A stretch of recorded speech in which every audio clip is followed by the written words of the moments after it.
इसी पे ट्रेड लेता हूँ गोदरेज प्रॉपर्टी में। सबसे पहले मैं इसी पे ट्रेड लेता हूँ, इस स्टॉक में ट्रेड लेता हूँ।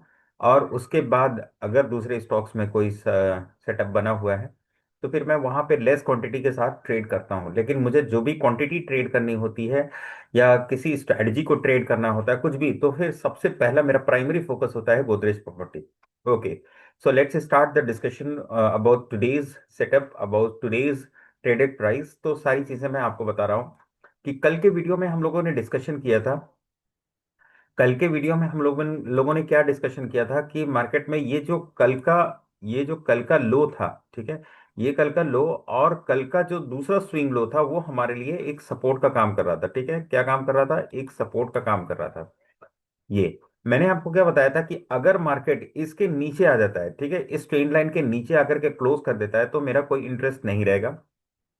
लेकिन यहाँ पे मार्केट क्या, ये स्विंग लो तो लगा ही था। नेक्स्ट जो यहाँ पे कैंडल नहीं फॉर्म हुई बल्कि यहाँ पे फॉर्म हुई विद प्रॉपर कैंडलिस्टिक पैटर्न। और ये पैटर्न क्या है? हैमर है। तो मैंने इसके लो का, यहाँ पे इसके लो को मैंने यहाँ पे मिला लिया और फिर 5 मिनट के चार्ट पे मैंने इसको कन्वर्ट कर लिया। ठीक है, 5 मिनट के चार्ट पे मैंने कन्वर्ट करके देखा कि क्या मेरे लिए कोई ट्रेडिंग स्पॉट बन रहा है क्या। तो मार्केट यहाँ पे 15 मिनट के चार्ट पे तो हैमर बनाया। वापस से मार्केट यहाँ पे पॉज, यानी इस मार्केट पॉज लेने लगा और मार्केट रुक गया। उसके बाद यहाँ पे एक कैंडल बनी।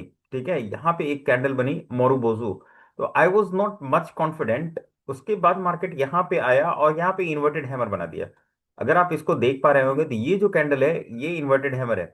इन्वर्टेड हैमर के बाद यहाँ पे मोरूबोजू कैंडल बनती है, यहाँ भी मोरूबोजू कैंडल बनी, यहाँ भी मोरूबोजू कैंडल। जैसे ही ये मोरूबोजू कैंडल का हाई निकलता है मैं 1827 पे बाइंग कर लेता हूँ। 1827 पे मैं इसको बाइंग करता हूँ और मेरा जो टारगेट रहता है, यहाँ पे मेरा टारगेट 50 का था। यहाँ पे मेरा जो टारगेट था वो 50 का था। लेकिन मुझे 50 नहीं मिला। मार्केट यहाँ पे 1840, 1827 से 1840 जाता है और वापस से फिर आ जाता है कहाँ पे? 1832। तो फिर मैं यहाँ पे जब शूटिंग स्टार कैंडल बन रही थी, मेरा तो 50 का टारगेट था, लेकिन मैं यहाँ पे shooting star candle, first dragon gravestone doji बनी, सेकंड शूटिंग स्टार बनी, थर्ड यहाँ पे पॉज कैंडल बनी। तो जैसे ही ये रेड वाली कैंडल बनी ना, मैं इस वाली कैंडल में अपनी पोजीशन को स्क्वायर ऑफ कर लिया। हालांकि बाद में क्या किया, बाद में मार्केट 50 गया लेकिन इसका कौन वेट करेगा, यहाँ पे मैंने अपनी पोजीशन को स्क्वायर ऑफ कर लिया। तो यहाँ पे आप ध्यान से देखिए, यहाँ पे हमारा स्टॉप लॉस 0.5% का, 0.5% के कंपेयर में मार्केट ने यहाँ पे आपको दिया 1% के आसपास। ठीक है, ये अलग बात है कि 1% हमने नहीं बुक किया, लेकिन 0.7%, 8%, दैट्स फाइन। कभी आपको मार्केट 0.5% देगा, कभी आपको 0.8% देगा, कभी 1.5% देगा, कभी 2 और 3% दे देगा। तो ये मार्केट का अपना अपना सेंटीमेंट होता है, रोज एक जैसा मार्केट नहीं चलता है। तो इसमें आपको सिंपल से एक प्रोसेस फॉलो करनी है। वो प्रोसेस क्या है? वो आपका टेक्निकल एनालिसिस है। और टेक्निकल एनालिसिस में क्या आपको सीखना है, क्या समझना है? That is the candlestick pattern and the chart pattern with proper understanding of the indicators. Proper understanding of the indicator. Indicator सिर्फ लगा लेने से आपको कोई मतलब नहीं है। इंडिकेटर को आपको प्रॉपरली समझना पड़ेगा कि इंडिकेटर किस तरीके से काम करता है, कब आपको ये एक्टिव ट्रेड देता है, कब आपको ये जो है एक्टिव ट्रेड नहीं देता है, कहाँ पे आपको पोजीशन लेनी है, कहाँ पे आपको पोजीशन नहीं लेनी है। ये सारी चीजें समझना बहुत इंपॉर्टेंट होता है। तो यहाँ पे आपने देखा कि मैंने जैसा आपको कल बताया था कि कल की वीडियो में मैंने आपको क्लियर कट बताया था 15 मिनट के चार्ट पे, जब तक ये ट्रेंड लाइन का ब्रेक डाउन नहीं होगा। हालांकि ट्रेंड लाइन का ब्रेक डाउन का मतलब ये कि मैंने ये चार्ट लगाया था, ठीक है, और ब्रेक डाउन के बाद यहाँ पे शूटिंग स्टार बनाया, यहाँ पे यहाँ क्या बन गया? हैमर बन गया। तो जैसे ही हैमर कैंडल बना तो मैंने इसको शिफ्ट कर दिया।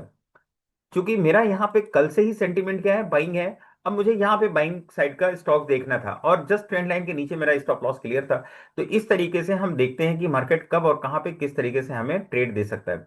अब चलिए मैं इसको इरेज कर देता हूँ। इसको इरेज करने के बाद मैं आपको यहाँ पे 15 मिनट के चार्ट पे कुछ दिखाने की कोशिश कर रहा हूँ कि मार्केट यहाँ पे क्या कर रहा है। मार्केट में अगर आप यहाँ पे ध्यान से देखेंगे तो ये 15 मिनट के चार्ट पे धीरे धीरे अपसाइड में शिफ्ट हो रहा है। ये 15 मिनट के चार्ट पे धीरे धीरे अपसाइड में शिफ्ट हो रहा है। और यहाँ पे ये एक मेजर रेजिस्टेंस है। ये क्या है? एक मेजर रेजिस्टेंस है। मार्केट जैसे ही इसको निकालेगा, यहाँ पे मार्केट जैसे ही इसको निकालेगा ना, अपसाइड में एक अच्छा खासा मूव देखने को मिलेगा।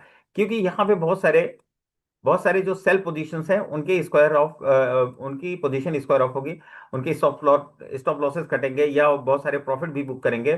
तो मार्केट अगर इस तरीके से रिएक्ट करना शुरू किया तो यहाँ पे 2.5-3% का आपको इंट्राडे में एक अच्छा मूवमेंट देखने को मिल सकता है। लेकिन उससे पहले आपको क्या करना है कि मार्केट को ब्रेकआउट होने देना है, और मार्केट फिर अप साइड में सस्टेन करे, और जैसे ही पुल बैक पे आए तो मार्केट को आप यहाँ पे ले लीजिए with proper risk management.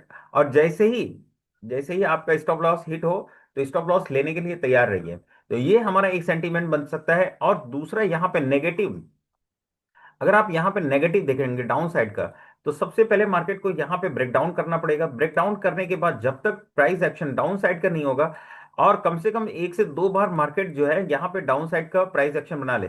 For example पहला ब्रेक डाउन किया, वापस से अप साइड में मूव किया, अगेन ब्रेक डाउन किया, नाउ आई बिकम नेगेटिव, उसके बाद मैं क्या हो जाऊंगा, नेगेटिव हो जाऊंगा। तो इधर मेरा एक प्राइस, एंट्री प्राइस यहाँ पे 1810 के नीचे रहेगा, या तो दूसरा प्राइस जो मेरा 1820 के आसपास रहेगा, जहां पे मेरा ये स्टॉप लॉस बनेगा। तो हम इसी सेंटीमेंट के साथ मार्केट को ट्रीट करते हैं। होप कि आपको ये सारी चीजें अच्छी लग रही होंगी। अगर वीडियो अच्छा लग रहा है तो वीडियो को लाइक कीजिए, चैनल को सब्सक्राइब कीजिए। मिलते हैं नेक्स्ट वीडियो में, तब तक के लिए bye, take care, have a nice day, thank you so much.